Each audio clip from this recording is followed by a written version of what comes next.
wabarakatuh. Sebelumnya perkenalkan terlebih dahulu, kami dari kelompok 6 yang akan membahas tentang pendapatan dan biaya yang beranggotakan saya sendiri, Ayu Pratiwi Wijayanti, NIM 2018017169, dan ada Aprilia Sugesti dan juga ada Nelly Rahmawati.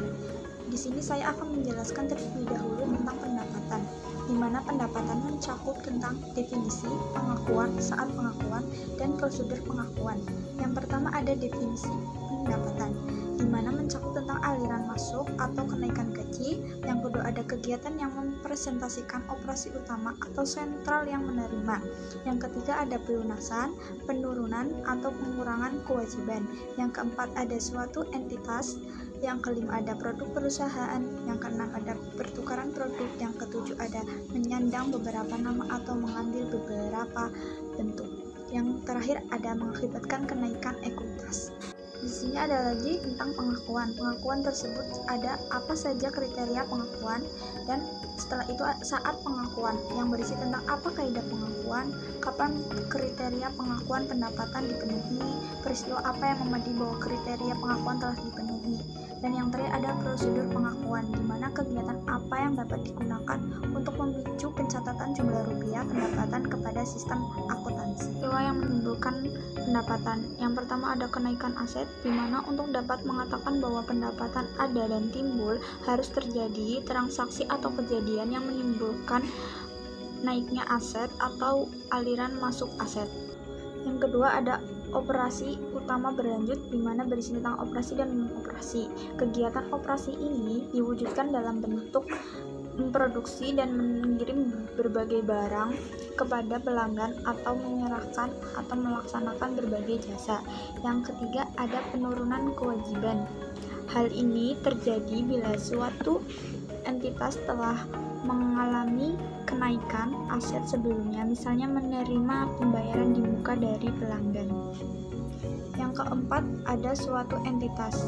Ekuitas naik karena pendapatan. Jadi naiknya ekuitas merupakan konsekuensi bukan sumber pendapatan, sehingga pendapatan tidak dapat didefinisi sebagai kenaikan ekuitas. Dan yang kelima ada produk perusahaan, di mana menurut Fatton dan Leighton yang menyatakan bahwa pendapatan adalah produk perusahaan.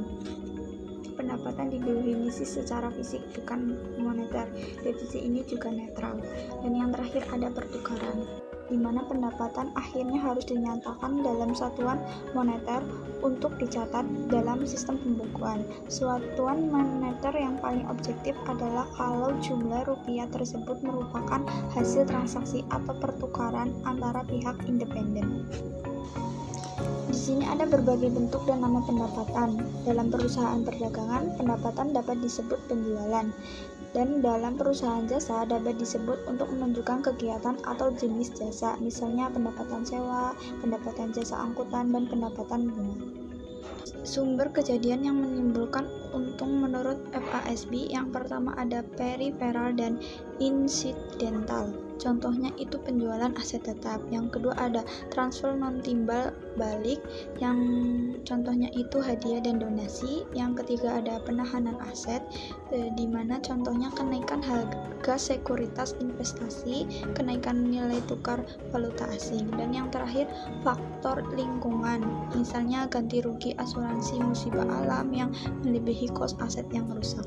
Pengakuan pendapatan. Pengakuan adalah pencatatan jumlah rupiah secara resmi ke dalam sistem akuntansi sehingga jumlah tersebut terrefleksikan dalam statement keuangan. Nah, di sini ada pembentukan pendapatan. Pembentukan pendapatan adalah suatu konsep yang berkaitan dengan masalah kapan dan bagaimana sesungguhnya pendapatan itu timbul atau menjadi ada. Ada realisasi pendapatan, di mana konsep realisasi atau pendekatan transaksi lebih menekankan kejadian yang dapat menandai pengakuan pendapatan, yaitu yang pertama ada kepastian perubahan produk menjadi potensi jasa lain melalui proses penjualan yang sah atau semacamnya, misalnya kontrak penjualan. Yang kedua ada penguatan atau validasi transaksi penjualan, di mana dengan diperolehnya aset lancar seperti kas serta kas dan piutang. Yang terakhir ada kriteria pengakuan pendapatan. Menurut FASB terdapat dua kriteria pendapatan, yaitu terrealisasi atau cukup terrealisasi. Dan yang kedua ada terbentuk atau terhak, di mana pendapatan baru dapat diakui setelah terbentuk. Ada saat pengakuan pendapatan, di mana pada saat kontrak penjualan, pada titik ini pendapatan sudah terrealisasi tetapi belum terbentuk. Yang kedua, selama proses produksi secara bertahap, di mana yang pertama ada satu akresi, yaitu pengakuan pendapatan sebagai fungsi kegiatan. Yang kedua ada apresiasi, di mana terdapat apresiasi bukan merupakan transaksi dan apresiasi tidak objektif. Apresiasi sendiri itu selisih aset perusahaan dengan kos. Dan yang ketiga ada penghematan cost. Selanjutnya pada saat produksi selesai, di mana pada titik ini pendapatan dapat diakui berdasarkan barang yang diproduksi. Dan setelah itu pada saat penjualan, yang pertama kembalian dan potongan tunai. Kembalian terjadi jika barang cacat atau rusak. Dan yang kedua ada kos per purna jual. Yang ketiga ada kerugian piutang. Dan yang keempat ada transaksi penjualan. Selanjutnya, pada saat kas terkumpul, yang pertama itu ada jasa dikonsumsi dalam jangka pendek, yang kedua ada jasa dikonsumsi dalam jangka panjang, yang ketiga argumen pendukung, yang keempat alasan penyangga, yang kelima prosedur akuntansi dasar kas, dan yang keenam biaya administrasi dan penjualan. Saat pengakuan penjualan jasa, yang pertama, jika pemberian jasa terdiri atas pelaksanaan satu pekerjaan atau tindakan, pendapatan diakui saat pekerjaan tersebut telah dilakukan. Yang kedua, jika pemberian jasa terdiri atas pelaksanaan serangkaian pekerjaan atau tindakan secara bertahap, pendapatan diakui selama periode pelaksanaan pekerjaan secara proporsional.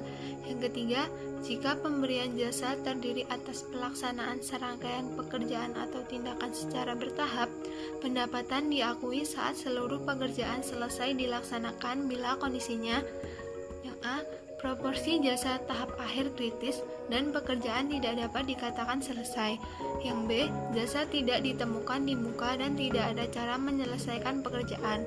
Kemudian selanjutnya, jika tingkat ketidakpastian yang tinggi berkenaan dengan ketertagihan atau kolektibilitas pendapatan jasa, pendapatannya diakui setelah kas terkumpul.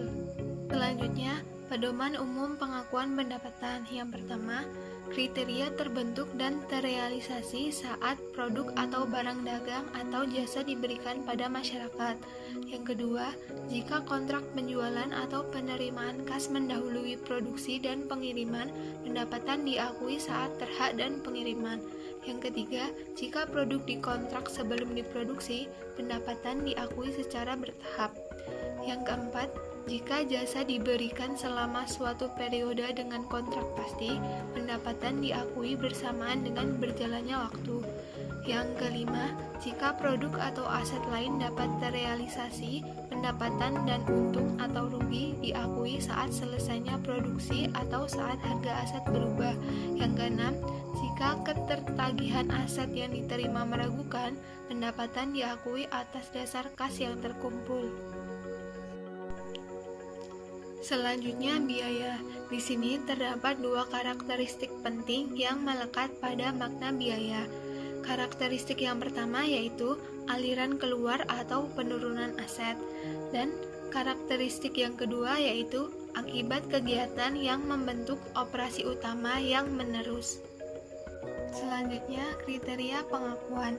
Di sini, kriteria pengakuan tidak dibedakan dengan kaidah pengakuan, sehingga masalah pengakuan biaya rugi adalah kapan penurunan nilai aset dapat dikatakan telah terjadi atau kapan biaya rugi telah timbul sehingga jumlah rupiah biaya rugi dapat diakui. Kriteria pengakuan sendiri dibagi menjadi dua. Yang pertama, konsumsi manfaat, dan yang kedua, lenyapnya atau berkurangnya manfaat masa mendatang. Kaidah pengakuan APB. Di sini terdapat 3 kaidah. Yang pertama, mengasosiasi sebab dan akibat. Yang kedua, alokasi sistematik dan rasional. Dan yang ketiga, pengakuan segera. Di situ kriterianya ada 4. Yang pertama, apakah kos jasa tersebut merupakan pengeluaran yang sah? Yang kedua, apakah kos jasa tersebut merupakan pengeluaran yang normal dan wajar?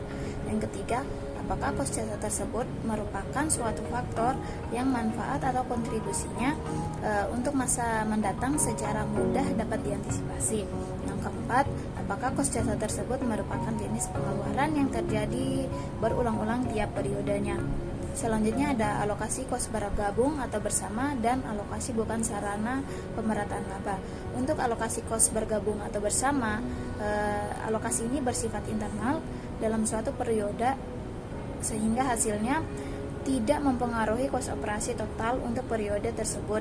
Sedangkan alokasi bukan sarana pemerataan laba dalam akuntansi manajerial dikenal metode yang disebut pengokosan normal atau normal costing. Selanjutnya ada pendekatan non-alokasi. Thomas menyatakan bahwa alokasi hanya dapat dipertahankan bila 3 karakteristik berikut dipenuhi. Yang pertama ada ketertambahan, yang kedua keterkeragunan, yang ketiga keterpertahanan.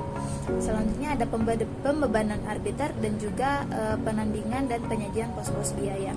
Di sini ada sediaan. Masalah pengukuran dan penilaian sediaan pada akhirnya periode dapat dinyatakan sebagai berikut. Yang pertama itu ada penentuan besarnya kos barang terjual untuk dibandingkan dengan penjualan sehingga dapat ditentukan besarnya laba perusahaan. Yang kedua, penentuan nilai sediaan sebagai unsur aset lancar perusahaan. Kemudian ada metode asosiasi. Metode asosiasi atau asumsi aliran kos yang telah dikenal adalah di situ ada 5. Yang pertama, identifikasi khusus. Yang kedua, masuk pertama, keluar pertama atau MPKP. Yang ketiga, rata-rata berbobot. Dan yang keempat, sedia normal atau minimal. Yang terakhir, masuk terakhir, keluar pertama atau MTKP. Kemudian ada fasilitas fasis. Nah, fasilitas fasis ini kos yang terjadi pada saat pemerolehan pada umumnya diakui sebagai aset dan baru kemudian kos tersebut diakui sebagai biaya sesuai dengan pola penyerapan manfaat yang direpresentasikan dengan kos. Kemudian ada karakteristik dan tujuan pelaporan. Fasilitas fasis mempunyai karakteristik sebagai berikut. Yang pertama, berwujud fisis dan dikuasai oleh perusahaan untuk mengolah dan memperlancar kegiatan operasi perusahaan. Yang kedua, pada umumnya berumur panjang walaupun terbatas sehingga perlu penggantian. Yang ketiga, bernilai bagi perusahaan lantaran kekuasaan atau hak perusahaan untuk menggunakannya itu bukan lantaran hak miliknya. Dan yang terakhir, pada umumnya merupakan aset non-moneter pada manfaat yang dapat diberikan berupa potensi jasa, bukan daya beli atau ketertukarannya. Kemudian ada istilah. Istilah yang paling deskriptif dan digunakan oleh banyak literatur dewasa ini adalah ada tanah, pabrik, atau gedung, dan perlengkapan serta fasilitas fisis. Untuk basis pembebanan, fasilitas fisis memberi kontribusi jasa ke operasi berupa kapasitas atau daya. Oleh karena itu, kos daya atau kapasitas fasilitas fisis tersebut jelas harus diserap menjadi bagian kos produksi dan akhirnya menjadi beban pendapatan. Kemudian ada makna depresiasi. Makna depresiasi ini ada 3. Yang pertama, depresiasi sebagai proses akumulasi dana. Yang kedua, depresiasi sebagai pemulihan investasi. Yang ketiga, depresiasi sebagai proses penilaian. Nah, yang terakhir ada metode alokasi. Metode yang paling rasional adalah metode yang mendasarkan diri pada aliran penyerapan kapasitas jasa tersebut. Dengan kata lainnya, metode yang paling tepat adalah metode unit produksi. Nah, di sini ada hubungan depresiasi dan laba. Terus koreksi terhadap kesalahan taksiran. Yang berikut ada tanah, yaitu tanah bukan hak milik permanen. Dan yang kemudian ada sumber alam. Kemudian aset berwujud. Dan yang terakhir ada pos organisasi. Terima kasih.